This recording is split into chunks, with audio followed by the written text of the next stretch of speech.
everybody. Welcome to those that are joining us for the first time, and welcome back to those that have been to one of our previous sessions.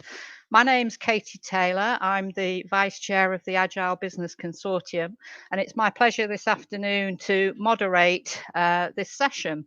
And just to make sure that you are in the right place, we're looking at people transformation in turbulent times, presented by Dagmar Woetzel.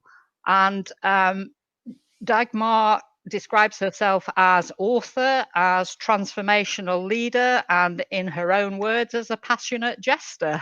So without wasting any more time, I'll pass you across to Dagmar. Thank you. Thank you very much.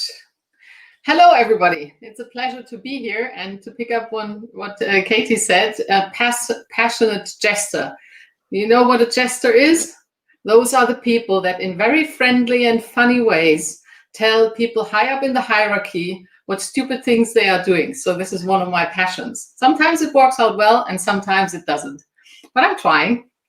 So let's look into the people transformation in turbulent times.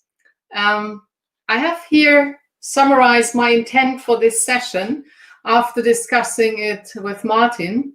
I would like to inspire you guys to look with new eyes on people transformation fitting to these turbulent times.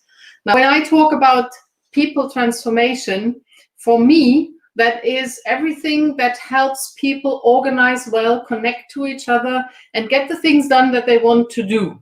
And as our times are changing fast, that needs to be transformed over and over and over. And as long as people are involved, and we are not talking about purely processes and so on, then this, for me, is people transformation, the people side of transforming your business to fit to the requirements of the market. And the turbulent times is something that comes out of my background. In the 30 years of transformation expert in accountable roles, mainly in Siemens. Part of that may be interesting for you, especially in the PM at Siemens core team, standardizing project management, program management, all around the world, including certification, a handbook, and so on.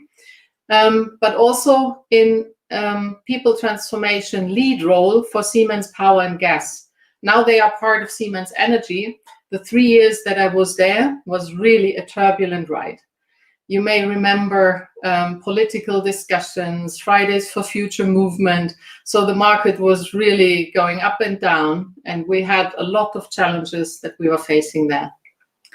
This is combined with 20 years of research. I did a PhD on adaptive organizations. The title was a different, very long one from the university, but basically the content is how do organizations adapt and what do we need for organizations to be able to adapt? I finished the PhD last year when I turned 50. So I kind of chewed a lot on that topic, and I needed some inspiration in order to get over core beliefs that I had out of my history.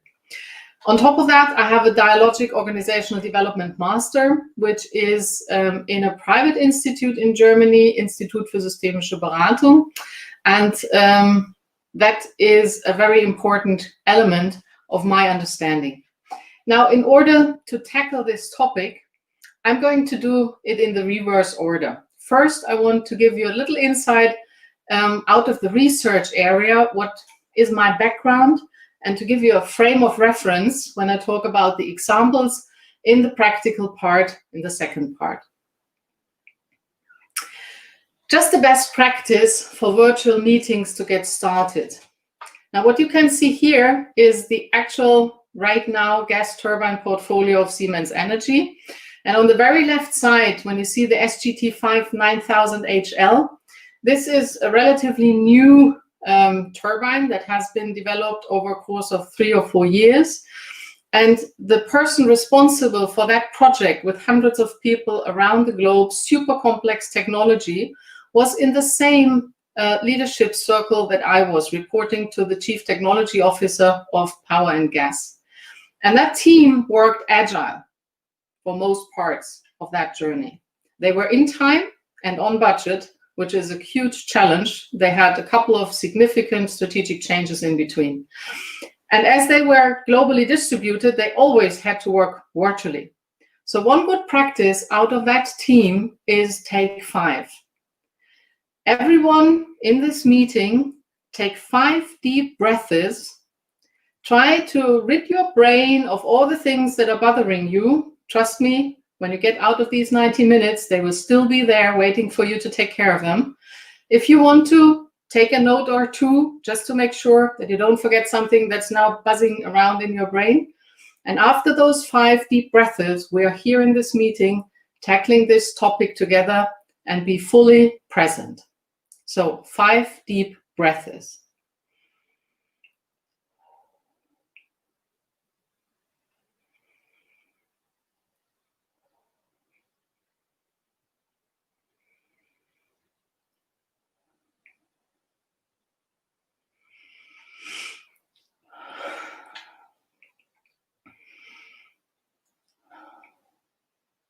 Thank you. This is also great for centering myself as your speaker. Okay, let's go to the next page. And before we get started with the content, I would really love to know who is actually here.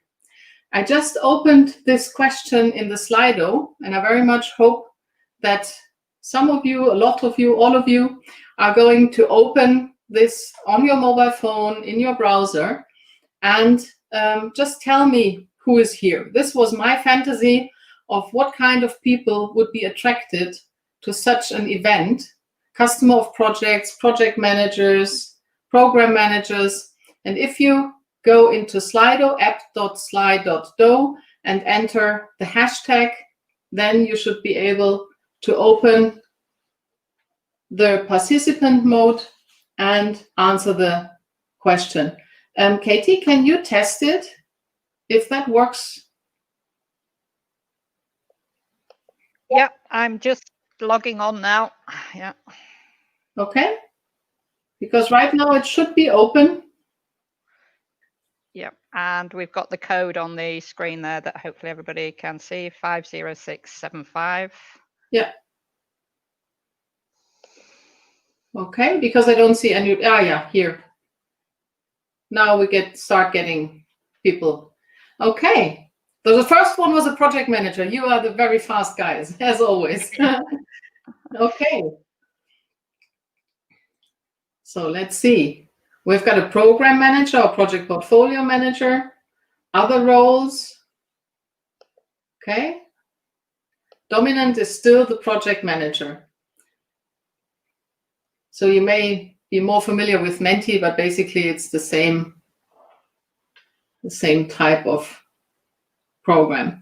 What I'm going to do for the documentation, I'm going to take a screenshot here, and then I'm going to paste that picture in here instead of all this stuff for sharing the slides afterwards. Okay. Let's see.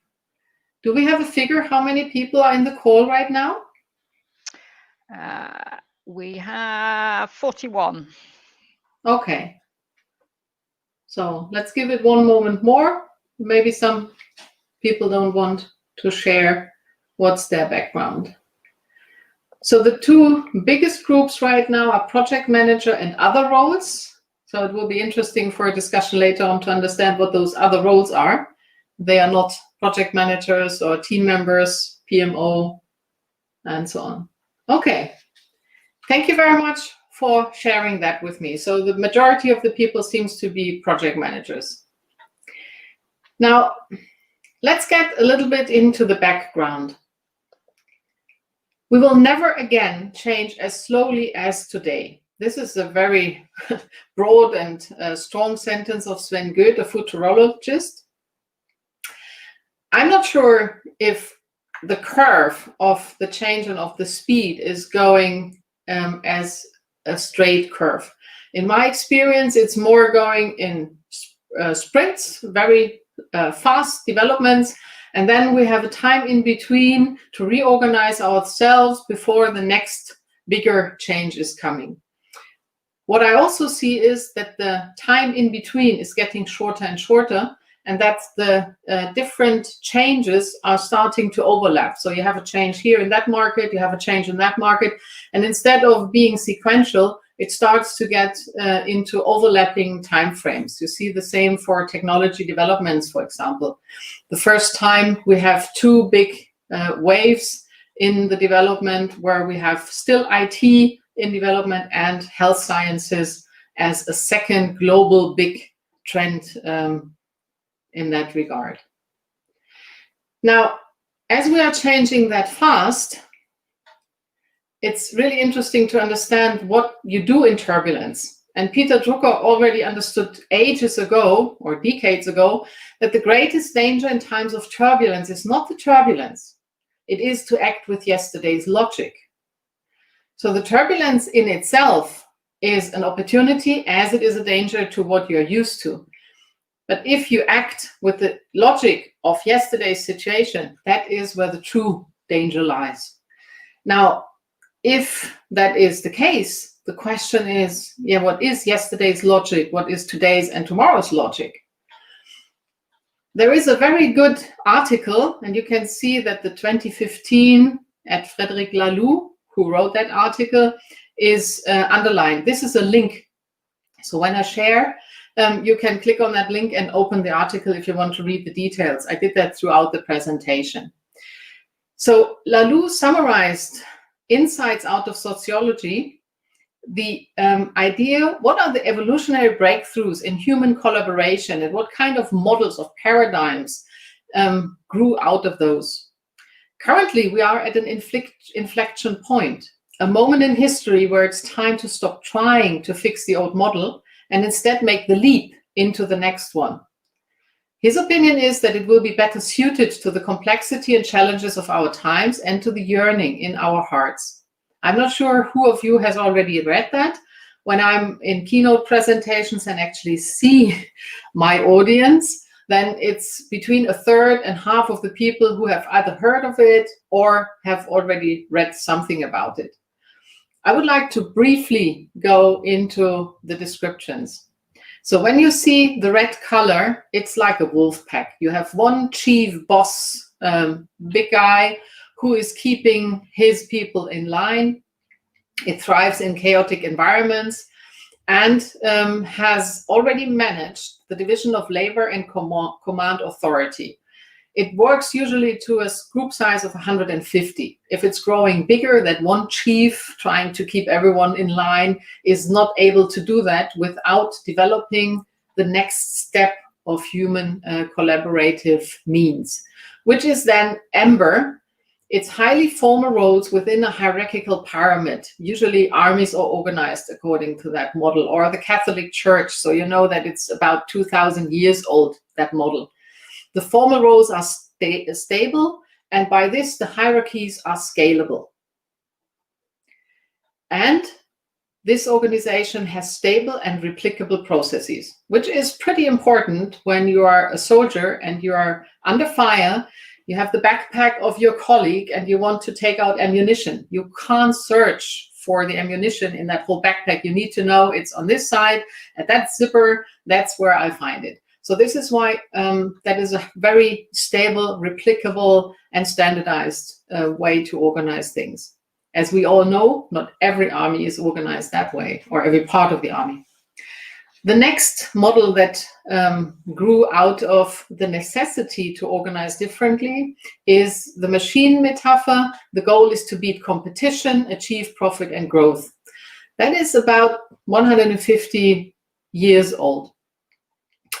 There is management that was invented around that time, and you have command and control over what, but people have the freedom over the how they're delivering that. Innovation, accountability, and meritocracy were the key breakthroughs. Meritocracy meaning that even if you are born or started your career in manufacturing, you can still become the CEO. So if you create merit, if you do good things, then you can grow through that pyramidical hierarchy. Multinational companies like the Siemens company I worked for a long time, are mostly organized according to this model, and the old companies, the well-established companies. The next topic that came around was empowerment, egalitarian management, and the stakeholder management instead of the shareholder model. The family metaphor is linked to that because you try to get all people involved in decision making so that everyone can contribute to their best ability. The focus is on culture and empowerment to boost employee motivation. The stakeholders replace the shareholders. So Ben & Jerry's, Southwest Airlines, Starbucks, Zappos, those are examples for that. There is a little downside to that one because you can have endless meetings to discuss what needs to be done and everybody needs to agree. Growing out of this, and also some 50 years ago starting roughly with Gore, is and other companies, is self-management. Self-management is replacing the hierarchical pyramid.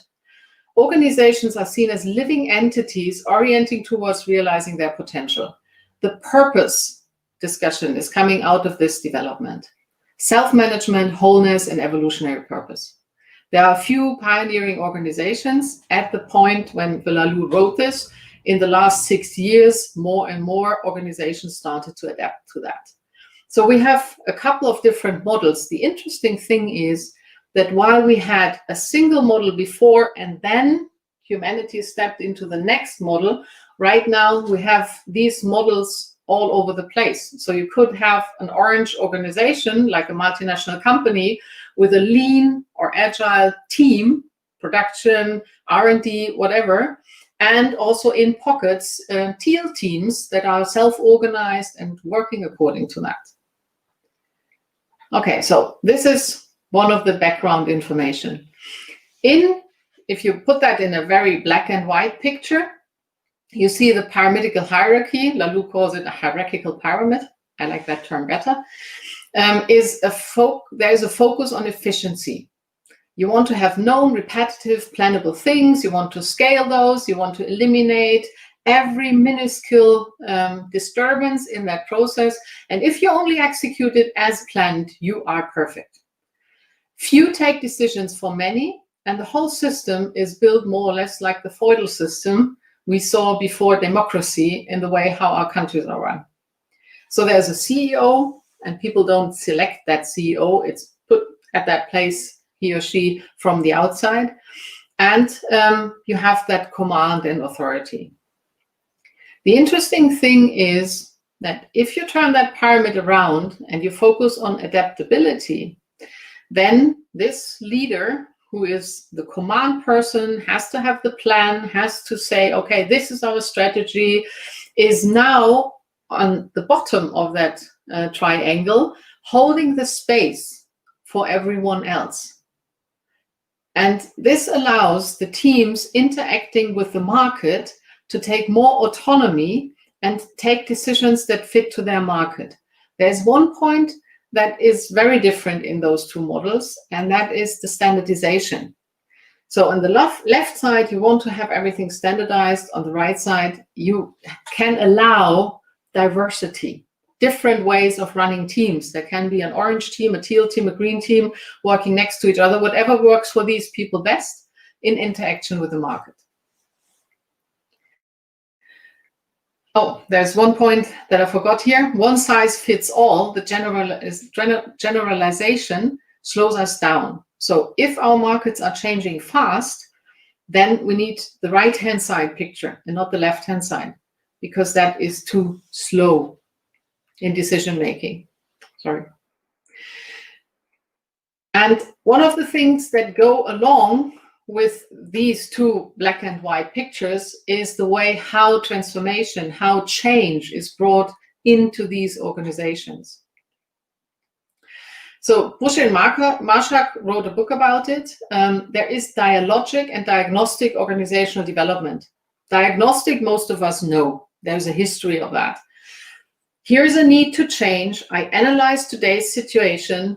A few people, small team is defining how the future needs to look like. And then you have a delta. You have something that you need to bridge. You put a team on it with budget. And this team is responsible to move the organization from here to there. Management is delegating that task to the team, and there are reports and they are on stage whenever they are needed, but they're not part of that team. In the other organization, where you have a lot of self-organization and need to adapt fast, that doesn't work because you can't set up this big plan because the situation is changing too fast. So you can't think about what's it going to be like in 1.5 years. What would you have said in January? How we would be in this meeting today? Certainly not in the setting that we had, because it was pre-corona and we didn't know yet. Maybe we should say December, because we had the first information in January. So dialogic means that we don't have that big plan in mind, but we start and iterate. It's more an agile approach. So we do something, we look and check what happened, and then we think about the next step. We know the general direction, the purpose what this thing has, but we don't make a detailed plan. And in my personal experience, the diagnostic old way of doing things is very frustrating for the people who are not part of that few in the team who can design, but they are more driven by that process, while the dialogic is highly engaging. And respect, appreciation, and mindfulness are the key to switch from the one to the other. It's not a different method. It's a different way of thinking and using methodologies that are there. So I would like to go back to the little Slido and ask you, let's see if I can activate this one. What keeps you up at night in these turbulent times? That's a word cloud. So everyone can enter a word or two. It's up to 25 letters. And I would really like to see and hear from you what keeps you up in these turbulent times. See if you can go back to the Slido and start answering. So the access code is the same, isn't it, Dagmar? And the access code is the same. And I just released the other poll. So you need to go to the poll, not to the Q&A. There's 2 headlines on top, as you can see here. Yeah. Let's see. I've got one, actually too much work.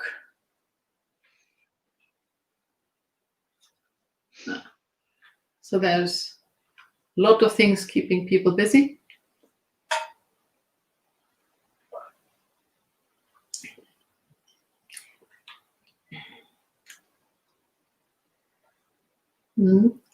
Losing the face-to-face contact. Yeah, I'm experiencing that right now. I would really love to see you guys out there, see your faces, be able to talk to you directly. Okay. One is very happy. Nothing is keeping him up or her. Sub-optimization, tomorrow's to-do list, ambiguity. Okay. Uncertainty, unknown future. Yeah.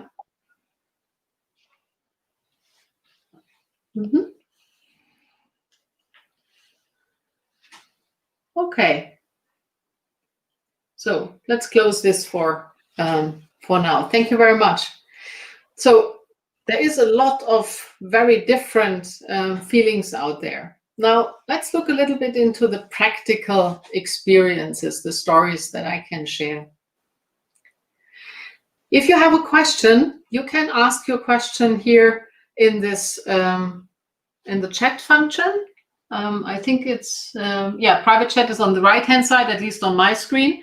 And Katie is collecting those. At appropriate times, I'm going to stop and check where we are, as I do now with the time as well. Okay, and then we can discuss your questions, okay? Just to make sure that we have a little bit interaction. Otherwise, I could record this instead of having a live session here. Okay, first experience, get new perspectives. One point is that when you are in these organizations, especially when it's a long established organization, you have been a long-term employee in whatever roles, whether you're a manager or employee, it's sometimes really hard to understand what kind of beliefs are keeping you in the way how you do things.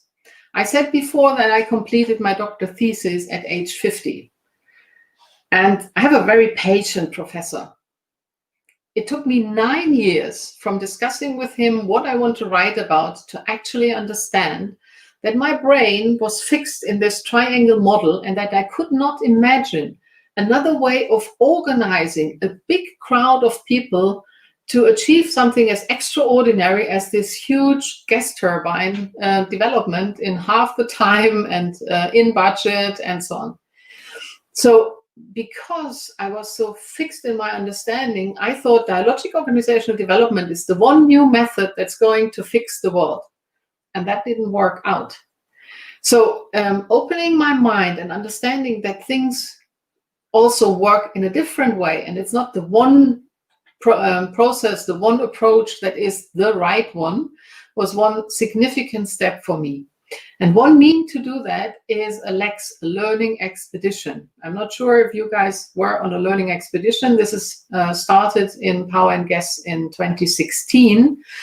And people really went to Zappos, to Google X, Maersk, and other companies, just trying to understand how they do their business. That's not necessarily your own business. It's a different way of doing the business. What we understood pretty fast was that this learning, because of the way how the people were selected in that paramedical hierarchy, hand-picked, super exclusive learning expeditions to New York and Paris and so on, we had those people that are already in touch with the leaders selected in the first step for these learning expeditions. But many people wanted to do that as well, without the big effort, without the big money involved. So out of the experiences, we put that into a learning program. What you see on the right-hand side is part of a picture of a poster that had a little, like a play process, where you could imagine preparing, executing, and learning from a learning expedition that every team out there could take and go to the next door, kindergarten, baker, and whatever kind of other form of organization is there. They could go and explore what they are doing and how they are doing that, and then try to think with new eyes, new perspectives about their way of doing business. And in my experience, it's super important to make that learning available to all who are interested. Don't handpick and select the people you think would be best for that, but ask people who would be interested to actually set that up. And sometimes you're going to get a big surprise, because the one suggestion from the person you didn't think of could make the difference that you are looking for. As we are in these turbulent times, we don't know yet. So we need to experiment, we need to prototype, we need to learn as we go. A second one that in my experience is super important, give permission. If you are in the role as a project manager where you want to change something in your project, or if it's in the role of a manager, you want to change something in the larger organization, in your team, or if you want to suggest something as a team member, it is important from the authorities, however that is organized in your organization, to give permission. It's super difficult for people without the explicit permission to get started. And if we want to fail fast and cheap, fail often, fail in a way that doesn't kill you, whether you believe this is the right way or not, if you expect people to actually do that, most need to explicitly hear that and hear it more often than once. You can see the sentence in the right-hand corner, you can break everything unless it's legally required or endangering EHS.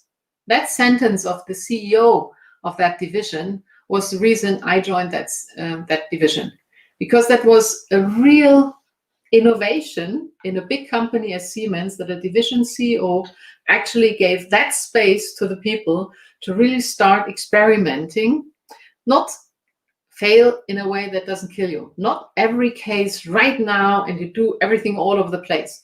So if you have 100 cases that run in the way how we know it's going to work, pick 1 or 2 to try something different. If you run 10 different meetings the way you are running meetings, then pick 1 meeting or meeting series to start doing something different. And do the rest in the way that you know it's going to work, because you don't want to go bankrupt on your way into that bright future. You still need to deliver today. Another point is, and let's go back for a second. Katie, are there any questions in the chat? Is there anything that people are asking for? Yeah, we've had a question, and that is, have you seen or experienced a teal setup? If so, please share more about it. What was the case, why it worked, how they are doing now during turbulent times? Mm-hmm. So experience means first-hand experience for me as a person. Yeah. And I have seen teams. A first-hand experience I had in our little transformation team. While I was the people transformation lead, accountable, and everything that comes with it in the organization, I had a team of voluntary contributors. I never had a budget. I never had personnel authority direct reports. And every one of the team members agreed with their management how much time they were allowed to invest, if they were allowed to travel or not, and what could be their contribution and why they should contribute to that team. And this team of people sitting in the US, some people contributing from China and India, most people sitting here in the European area, that was fully self-organized. It was a very interesting experience for me as the face for that team, because on the one hand side, I needed to stand for everything that this team was doing. So whatever went well or not well, I was the first person people were asking. On the other hand, I didn't want to dominate where the team is going. So that was kind of an interesting stretch situation for me, while one side, imagining what people are going to ask, would love to say, yeah, but we need to do this or that. And the other side wanted to see what's coming out of that team. So it was a small team with 5 to 6 people. Across the time, those people changed, but it was always around 5 to 6 people. And that team doesn't exist anymore. So I couldn't say for sure how they would do in this turbulent times. I can say how they did in the turbulent times we had within the organization, because we had a 36-month idea planned budget, but not that end result defined. And we were working quarter by quarter. We knew exactly what we are doing right now, what topic we are tackling, what kind of training we want to offer the people, what events we want to organize, with whom we are working.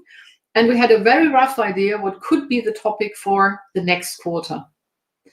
For example, we were organizing a big event with 100 people in Frankfurt, people flying in from all over the place, 4 teams from China to the US, connected via virtual means. And right in that quarter, Siemens took a decision to significantly reduce travel costs for internal travel. So everything that we had as an idea for the next quarter wouldn't work in the same way because we couldn't travel. So the next quarter was virtualize the things that you're doing. The Learning Expedition poster that you saw before, we put that into concept board. So everyone could do that as a distributed team, work on the same poster with an electronic whiteboard, because we couldn't travel. So that's my personal experience. In terms of other teams, I have seen so far, other than reading books like Laloux's and so on, only small pockets in bigger organizations that are not self-organized. I haven't experienced a larger setting. with self-organization. Is that to the satisfaction of that participant? Is there any remark? I thank you for the moment. Nothing's come up yet, but I'll let you know if it does. Okay, thank you. Okay. So the next point, and I think this is a very central one, is reinvent your dialogues. I think, and I believe, I trust the source as well, that creating a shared reality where you want to be and why is super important. If you call it purpose, or if you think, okay, what we did with defining the vision is exactly this, then it's okay. What is important is that people really understand where we want to be and why, not in terms of a very clear, defined, this is how the organization will look like, and this is how we move the boxes around and so on. But what can this organization do and achieve if we have gone through that process? Will we be faster? How do we connect? What is the main things that are super important for this organization? And when you see a system, and on the left-hand side, you see reality and self-organization of system A and system B need to be known when they are in that encounter. The system there, system A and B, could be an individual person. It could be a team. It could be one of the sub-projects in your bigger project. If that one project is sitting in India and doing some programming, and the other team is sitting in the US working on some hardware in your project, and they don't know what is the reality and how they organize, how they think, and how they behave, and you want them to collaborate, it usually doesn't work right away. So it's really important to create that shared reality, to really understand what's going on, why we want to be somewhere, and where we want to be. I have seen, as a practical thing, a team that has been set up because a specific strategic initiative didn't work for 3 times. The usual process, a few experts with exclusive information sitting down, analyzing all the data they had, and coming up with that brilliant plan, how it needs to be in order to tackle this, in this case, service business. It didn't work out. The organization never picked up on it. So that CEO at that time set up a team and was calling into the organization, who has a passion for this business, then please come join us and come up with a plan how we can tackle this business, because I see the turnover going down and I can't find a way to actually change that. And we had about 480 years of experience in that specific business in the room when the team started. They were self-organized, one person coordinating and providing that stage. And then they started to work on the topics that they thought were super important. And most of those were not the topics that the strategic, brilliant few people came up with before. So that changed the way how the organization saw that topic, and it changed the way how they handled that topic. In order to do that, they created a shared reality beforehand, and then they started to work on the topics. This links nicely to stop waiting time on the plan. It's really interesting because I've been trained as a project manager. I was certified in 2001 on a C level comparable. It was a Siemens internal certification as project manager, and I knew my plans and I knew how to set up the team and so on and so forth. And in my experience in the 30 years, I never executed the original plan. Not a single time, because every time when I started to implement the plan, be it a project plan for an SAP implementation, be it the plan for getting in touch with the account managers, for bringing together the PM at Siemens community, or also the people transformation in power and gas. Every time I had this brilliant plan in my mind, and sometimes I really did the work of actually writing down the whole plan. Something happened that I didn't foresee, and the plan didn't work. So I changed the plan. That also goes for meetings. I'm often facilitating leadership team meetings offsite.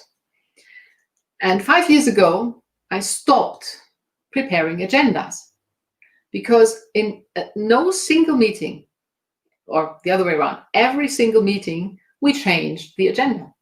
It never happened as it was originally planned. So I stopped preparing agendas.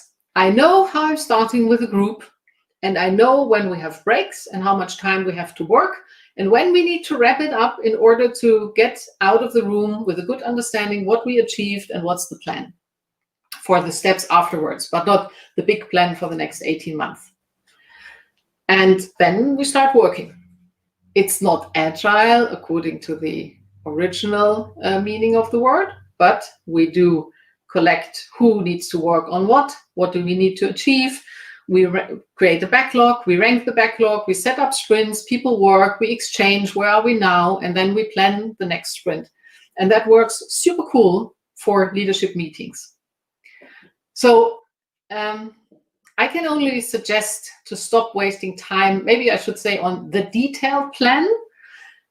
If you set up a plan for the next 36 months in these turbulent times, probability is at 99.99% that you're not going to execute that. So stop doing detailed work there and do the minimum to know what kind of things you need to do step by step in order to get where you want, and do the details only for the next sprint, 3 months, whatever is your time frame.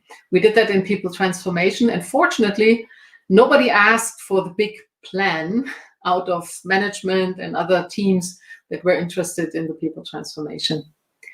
At Shine said the emphasis on the concept of moves is important because it implies an action without necessarily having a plan or solution in mind.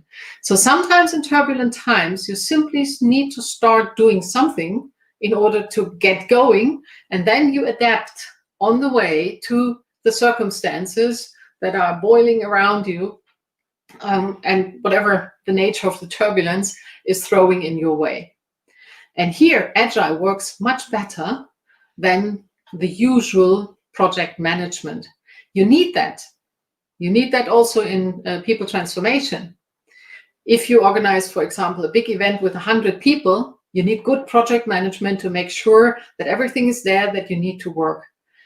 But what is the purpose of this event? How does it fit into the storyline that we are writing here, that is evolving and developing in these turbulent times?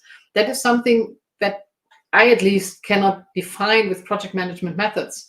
I do that much better with something like, for example, a theater metaphor, where I think, okay, I'm Shakespeare, here's my big white screen, and I need to design an interesting story. So we are here in the story. I know roughly the surroundings. So what is a good next step in order to do that? Oh, we need to bring 100 people to Frankfurt for an innovation forum. Cool. Then we do that. And then I switch to good project management to make sure that the event is a success. And after that, we see, okay, what did we learn from this event and what could be the good next step? That is a combination that I think works pretty well. And that is without necessarily having this big plan in mind, but you move. Turbulent times means you need to move. If you stand still and wait for the turbulence to unfold, you could be too late to get out of it or tackle the opportunities that come with it. Okay, before we go to this one, quick question to Karen. How is the questions going? Okay, we had a thank you for a thorough answer on the previous one, and we haven't got anybody else asking a question at the moment. So okay. A shout out to please put your questions in the chat if you would like Dagmar to answer something specific. Mm-hmm. Okay, let me see where we are time-wise. Yep, still got 45 minutes. Okay, cool. So the next one is one that I love. never report out in their boardroom. I have that experience, and I mean, I have 30 years of experience, and I know how to work with different teams and leadership teams, and I do that without an agenda in 2 days. And people ask me, how do you do that? I would be scared to hell if I go into that room with this leadership team and I don't know what we are going to do in the first day in the afternoon. I said, yeah, usually they have a good plan, or people have ideas, and we can build that plan as we go and that agenda. But the moment I step into a boardroom, and I remember this wonderful boardroom with a big oval cherry wood table and these big leather chairs, and the guys sit there, and ladies, and I am to present with PowerPoint slides the status of whatever. I slip into the role of somebody who is offering that information, waiting to be judged, and waiting for the wisdom of these guys to tell me what to do next. This is kind of a mechanism. I didn't tell you that my father was with Siemens too, so I literally spent 50 years with that company, and I learned from him what it takes to make a good career in a big company. So with that socialization, it's super difficult for me to slip out of that jacket that I automatically slip into when I stand in front of these guys. And then the same is happening on the other side. It's super difficult for a manager when you're sitting in that usual boardroom setting where you have been growing up to take decisions, to judge, and to say, this is what we do and this is what we don't do, to act differently when you have a different topic and you want to establish a different routine and a different culture. That is because we as people have a built-in actor mode. So fitting to the role and to the environment, we are slipping into the roles like actors. And to each of these roles, there's a certain behavior, mindset, and so on that we slip into, and we try to control and manage our public image, how other people perceive us. Then we act based on how the others might see us. And this is kind of a weird mechanism between the one presenting and the people looking at that presentation. For topics that are innovative, where you want to establish a different culture, a different dialogue, I find it much better to get out of that room into a different setting. So for once, for example, we invited the CEO to go 5 doors down the floor to the HR creative room. And I was standing at the board presenting and drawing pictures instead of the PowerPointed version, and talking about it and inviting that CEO to the dialogue to join. And he was standing some 45 minutes right at the door. It took that time for him to feel safe in that other environment, to actually come join me at the board and start to discuss the things with me and design a wonderful plan where he said, we could get in touch with the other leaders and do this. So we started to bounce around ideas and say, okay, which are the production sites we want to involve and so on. But it really took some 45 minutes for him to join in this very unusual setting in the dialogue. And that time is okay. Every individual, and managers and high up managers and CXOs are just people. Every individual needs time to familiarize him or herself with that situation and join and really, find their own footing in there. Trust the process, trust the other people. And only when that is there, then they can open up and then they can contribute. So I'm looking to Karen. Any more questions so far? Yes, we have got an extra question. Caught me out slightly because somebody's put it in Slido, but I've got it now. So how to align the management line, how to change upper management mindset and implement real new practices? You're asking me if I have that secret ingredient. Yes, I think you have to. Yes, I think that's the idea. Yeah, actually, so far as my experience goes, there is nothing that I as a person can do if they don't want it to happen. The one thing that I see is working, and I have two super people on my mind where I see that it's actually working, and it took years for them to develop that ability, is when they are prepared to contribute and really participate in that activity. I said before, this usual way of doing change management, diagnostic, is analyze what's there, define the future state, define the delta, set up a team, and put the team in charge with budget and everything else, and commitment to be on stage when they need you to write an email or whatever it is.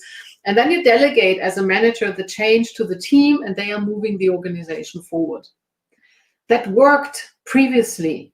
With that machine metaphor in mind, you're opening the machine, you screw around in there, and you change the little bits and pieces, also known as people and processes and IT and whatever you have. And when you are done, and when you are done, you close the machine and it works fine again. And that's the picture that doesn't work in turbulent times. When you start something like this dialogic process where people start experimenting, setting up prototypes, trying out things, when you open that stage so big, say, okay, you can break everything. Then the organization starts to develop.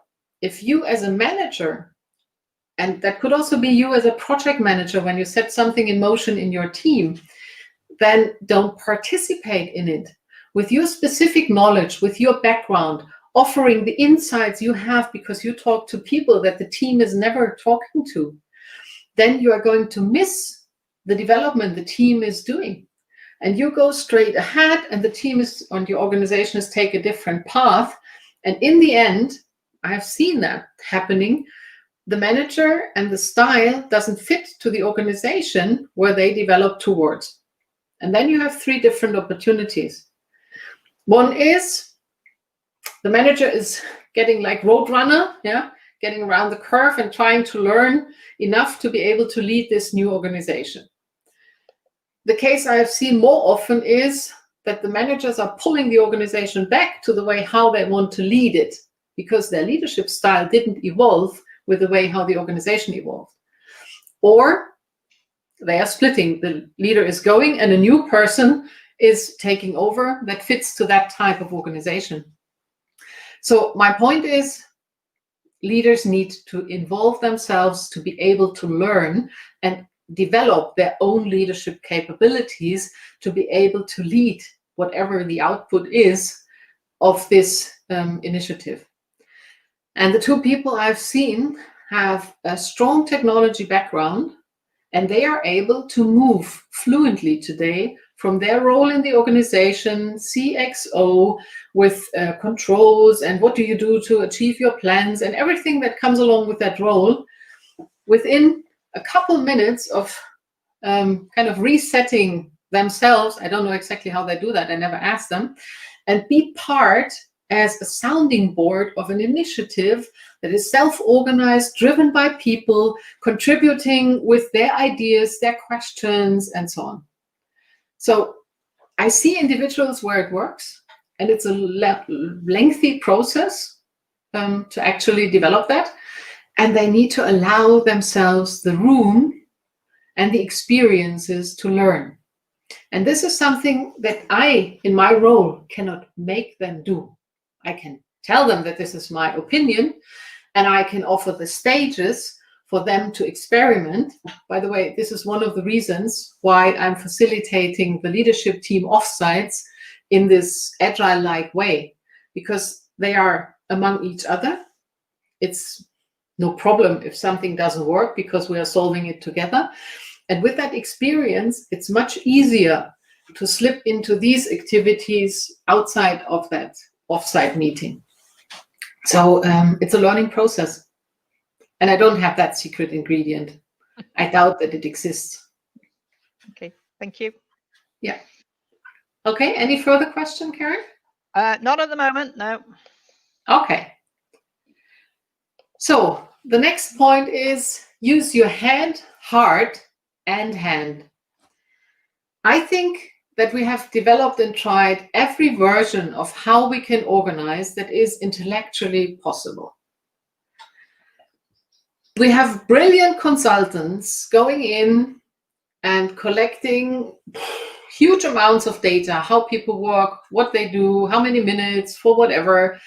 And based on my 30-year experience, I've seen nearly all of the big consultancy agencies, and smaller ones do that. And then people don't see in the end result what they have contributed. It's super thought through and often doesn't fit to the organization that is supposed to execute it, to put it into practice, to put life into it. So that intellectual next version between projects and line organization, and whether we have square boxes or circles or triangles, whether we draw it like this or we turn it around, it doesn't matter. It matters if the people involved share the reality, share an understanding of what it's supposed to do. And in order to do that, we need to link what we have in our head, but also with the heart and how we do things. There is a very good course that is actually free of charge, unless you want to have a certificate, then you need to pay a couple euros or $1 for that certificate, that is offered by MIT, Massachusetts Institute of Technology, and Professor Sharma. That's called Leading Change in Times of Disruption. I can only recommend that course. As I said, it's free of charge, and it's really great to learn how you do that, to download the patterns that you have that are blocking your thinking, to redirect, sense what could emerge, presence that, and then crystallize it and go into prototyping, linking your mind, your heart, and in this case, your will, with the hand, and in that prototype and go forward and test it. Yeah, and then we are in good agile methodologies. You test, you reflect, you think about the next step, you test again, you validate things, and nothing is set into stone until you know this is what really is accepted in the market. The market, in my case, were people in the organization working, and you could also apply that to the customer of your project. Okay. Here's another good one. A leader is there to set the stage, not to perform on it. This is pretty opposite to what a paramedical hierarchy top person is usually doing. By the way, do you know why people are always sitting on the top floor, the CXOs? That comes out of history because the generals like Napoleon, directing their troops, were sitting on a horse on the hill, looking down into what's happening here with the troops. Because if the leaders are the most important people, they should sit in the ground floor so that they are fast out of the building if it's on fire, for example. So the most important people should sit where they can leave the building immediately. But they are sitting on top because it's this old picture that we also have in mind when you see God and the Pope and church, then every steering is coming from the top. So it really links to that old and very strong picture that we have in our mind. And in this, it's kind of, you need to be on stage, you need to be visible, you need to talk about the vision, you need to inspire people. And that is the opposite. If you want people to self-organize, if you want them to take initiative, if you want to address their creativity and get these ideas and really start to work with them, and the first ones are maybe things that you don't put into practice because, hey, we're trying here, we are learning, it's starting, then you are setting a stage. You're not on stage taking the limelight and performing. You give that to the people that are actually doing the job. You can also set the stage by example.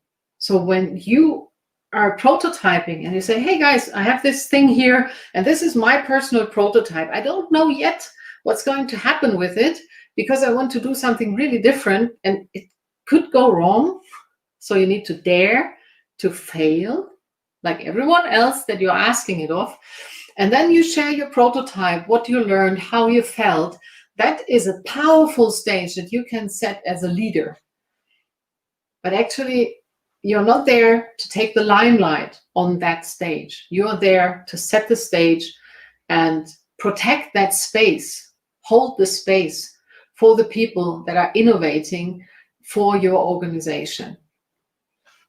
One of the methods that is helpful for coming up with your prototype, learning how to push those prototypes is work out loud. I know John Stepper, and he's very passionate about that.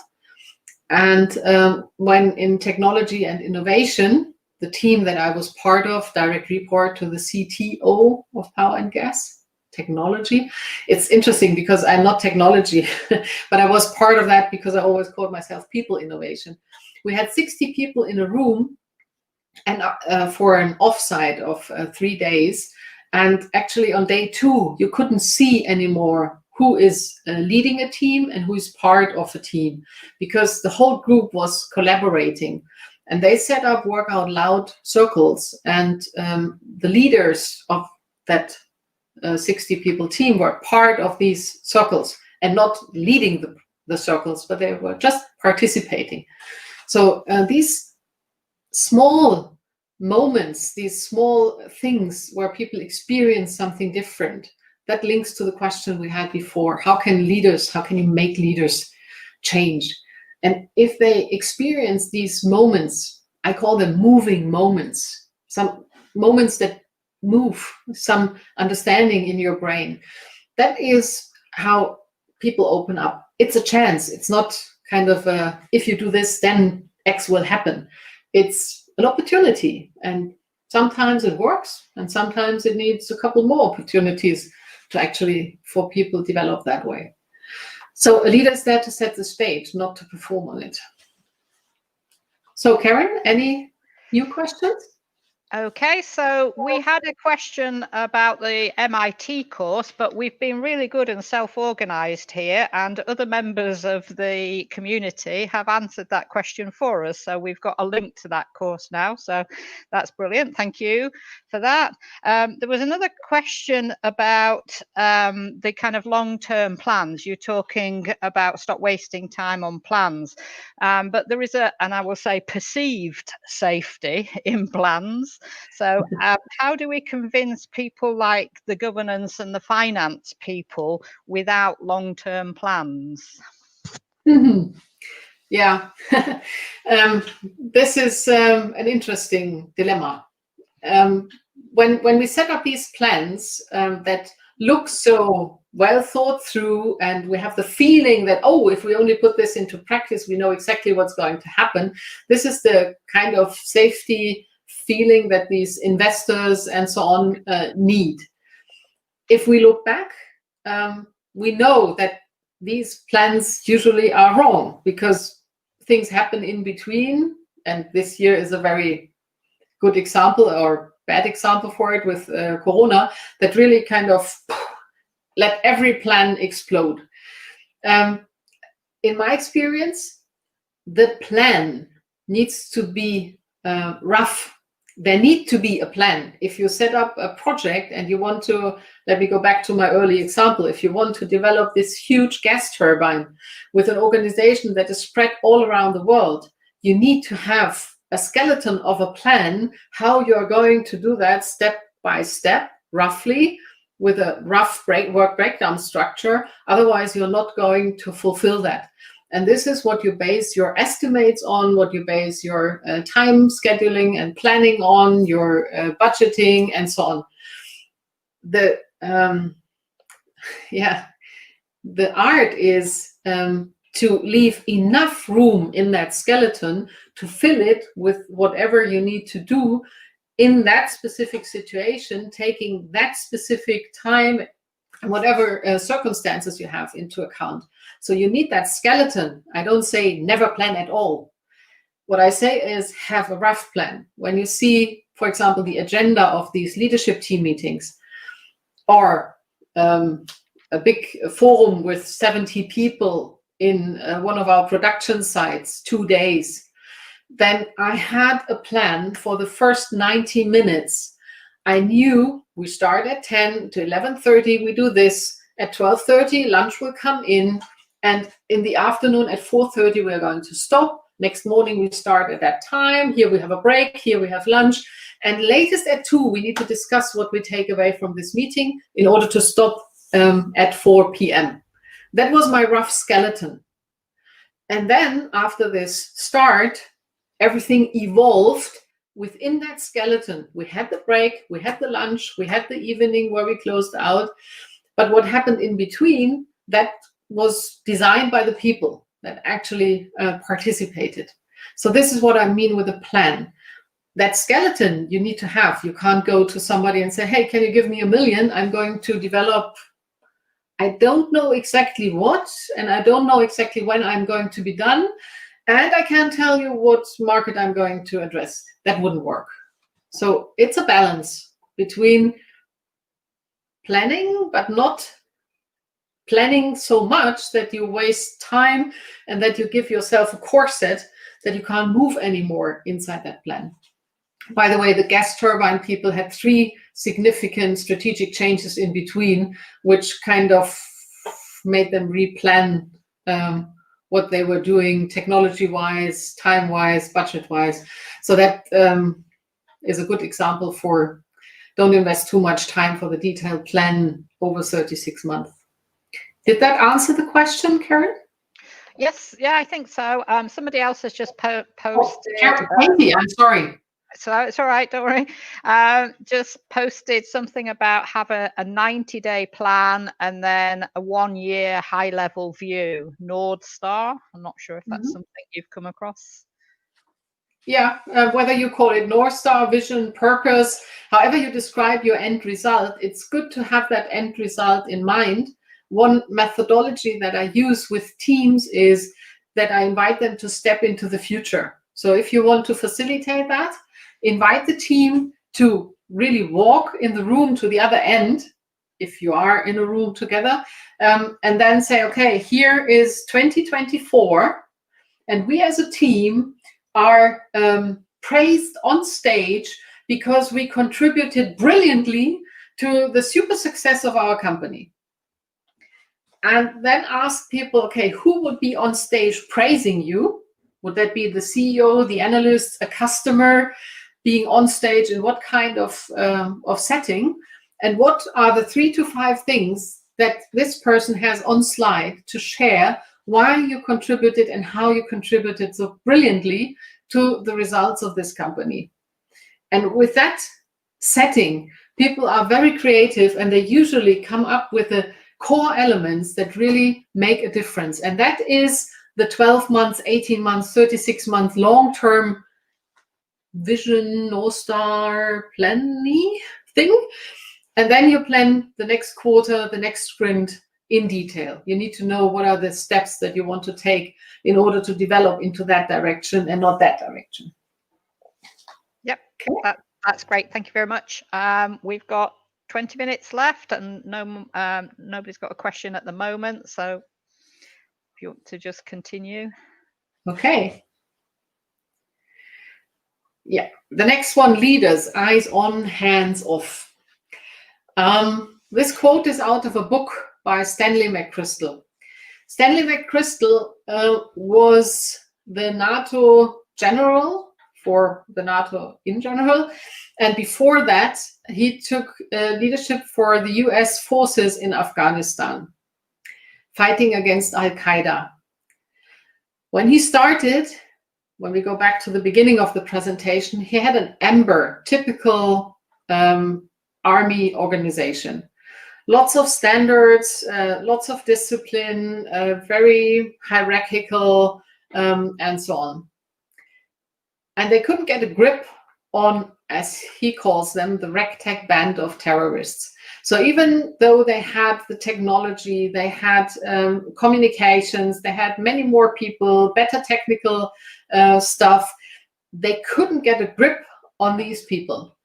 So he started to analyze why. And he found out that the individual teams were more concerned with topping each other, who gets the better equipment, who is longer in the field, who brought back more prisoners, and so on, instead of collaborating. He found that the people in the field were kind of dumping information in a room instead of helping the intelligence people understanding that material, so that the moment there was a hint in there, oh, moment. I think my screen needed some attention. There was a hint in there. The intelligence was too slow to go through that material, and then the chance was gone. So he started to create a teal organization, and over a longer period had 7 times 90-minute live meetings with 7,000 people every day, where people shared what they were working on, why they were working on it, what kind of help they needed. They could be in the troops in Afghanistan, but also in the Pentagon or in an embassy and so on. And he is describing in detail how he, as a person, learned how to build this and how to lead this. The solution space is set by what the CEO can imagine. This is also an insight that Lalou has. But now what happens if you have all this data coming from digital means? You see the reports, you have your dashboards, you can dive into the information down there. And it's so super tempting to then go there and say, what are you doing? I want you to do X, Y, Z and take decisions and take over because you feel that people are not performing according to the data that you see. I have had a project manager discussing this with me when he said, yeah, you know, it's really difficult. Now we have all these dashboards, and all of a sudden our CEO is calling me and saying, yeah, in this sub-project, there is a red traffic light. Why do you have a red traffic light there? What are you going to do about it? And he said, and then I need an hour to explain to him, yeah, you know, I'm aware of that red traffic light. And I take that into account because if I take care of that, I need to pull resources from a topic that is much more important for the overall achievement of my project right now. So because I have a green traffic light here, which is right now super important and relevant for the customer and so on and so forth, I take that red traffic light over here into account, and it's okay. I'm going to take care of it. But right now we need to focus on this one. And I don't have the resources to do both. And that's taking and eating up an hour of my time. So this is the danger of digitalization. As a leader, you need to have your eyes on. As I said before, as responsible for people transformation, I was the one selling and talking about and taking the blame if something went wrong for everything that people transformation meant. But that didn't mean that I took influence more than being a contributing party like all the others into how the team was deciding and what they wanted to do. So as a leader, you are responsible. You need to answer. You need to respond to the question, what the heck is going on here? So you need to be well informed. But that doesn't mean that you need to start taking these decisions. So eyes on, be informed. And he has a very interesting phrase of, what did he say? He explained in detail the very painful process he is going to apply if somebody is not keeping him well informed. But he needed to learn to take his hands off and not take decisions. So ask the people, how would you decide? Why would you decide like that? What is the data you are basing your decision on, and guide the people to decide themselves instead of taking the responsibility. Because he also saw that he didn't have the time to take all these decisions. He needed to hold the space, to hold that stage for the other people and not take the decisions on that stage. That is something that the other people did. And that is also something that you cannot learn from a report. You can see all these data and you get this feeling, oh, there is something wrong in the project because here's a red traffic light. But you don't have the contextual information. Mintzberg said that if you want to do strategy in a good way, you need to have a sharp mind in touch with the situation. And that is the problem. You may have a sharp mind, you may see all these data, but you're not in touch with the situation. So hands off. But that means you need to be sure that these people are taking good care of it. You need to be well informed. And you can't learn things from a report. This is why in Agile, the leaders are going into the meetings, go and see, and really be where the people are discussing and take the time to talk to them. In order to do that, you need to take your hands off, because otherwise you don't have the time for these important dialogues. So you need to trust people to take good decisions. It's really kind of a chicken and egg thing. What comes first? That is super important. And that is also something that you can only experience. You can not explain to a person who is used to sit in a meeting room and get the reports why it's so important to work differently with the data, have different dialogues, unless you invite them and create learning opportunities for them. But you can only do that if they want it. So this is why I said here, you can only experience it. How do you, as a leader, create learning opportunities for yourself? And this links back to the question earlier on. I see a very limited number of CEOs do that. Many have understood that diversity, self-organization, and so on are super important, agile, all these methodologies, but they are lacking the experience to really know how to build the stage for a successful use of all these means by the people of the organization. Okay, Katie, right. I hope I got it right this one, this time. Okay, so, well, we've got just about 10 minutes left. There is another question, but I'm just wondering how long you need to wrap up. Actually, oops, now I lost my, let's see, my PowerPoint doesn't want to switch. There we go. Here we go. Yeah, this is the last one. Okay, so if you want to go through that one first to sort of finish the thing, then we've got a question to finish with. Okay. So one point is make your phases of transformation visible. What you see on the right-hand side a little bit is a face with an exploding color bomb thing in the back. That was the visual for a virtual pop-up transformation week that we started in Siemens. There was not power and gas. We just had a couple of headquarter people, myself, somebody from leadership learning, and we were creating a stage and that, okay, let's see what kind of prototypes we have all across the Siemens universe. And to our big surprise, we had more than 100 people contributing. And in the end, in that week, more than 114 sessions, some of them double to cover the time zones of the world, with a platform where you could see the recordings and a total of nearly 6,000 people contributing. So the moment you start and make that invite, put out the invitation that everyone who is actually caring for that topic, then people start to show up.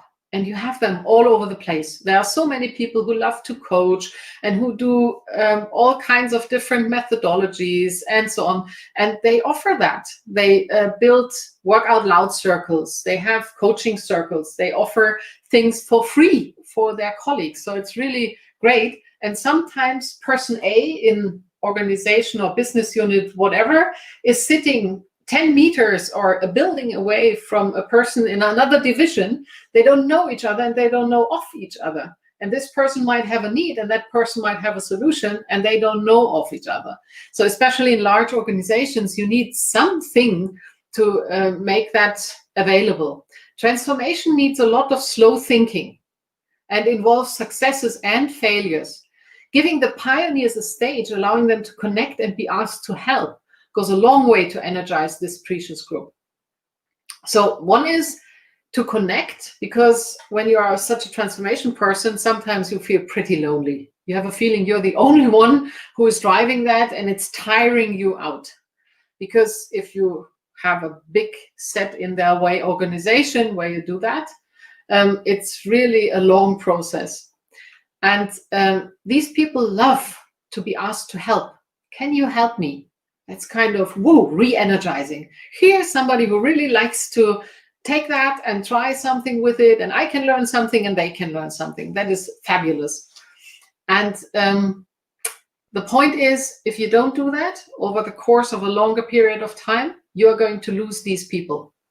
They're going to go away and find another place where they feel more accepted with this side of themselves. They all have a regular job. They all do their day job. They all make sure that the project is done, the figures are accounted for, the production is running, and so on. And they do that on top.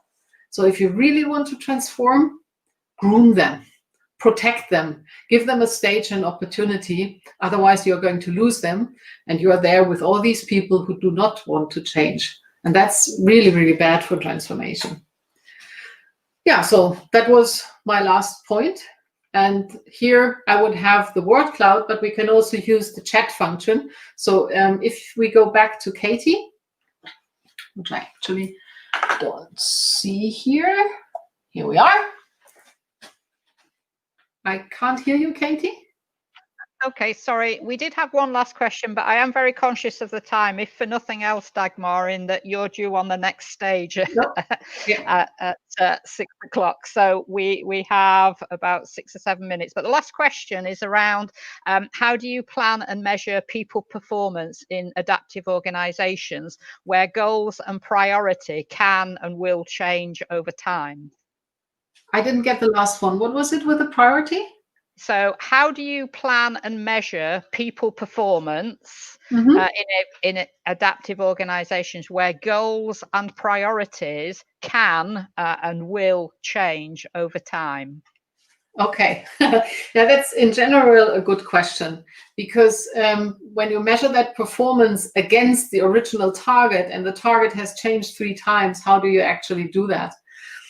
So in the organizations that, for example, Lalou analyzed, there were 2 ways. Either people were self-appreciating themselves, or the people working with them were discussing with each other. Either the team discussed amongst the team, or a circle of people that is not the usual performance management. Top managers are in a round table discussing people they have never seen setting. Yeah? It's a setting where people who have actually contributed or who have worked with the contributor are sitting and discussing the performance and contribution of these people. There is also a second aspect to it. We usually differentiate people's successes. So we try to make the base money that you get, the base income, the same for all the people, and then you put the performance individually on top. I think this also needs to be turned around. You need to have an individual pay for the abilities that a people is bringing to the table when you think about that wholeness. So what kind of knowledge, experiences, and so on is that person bringing to the table? And then you reward the team effort. What did the team achieve?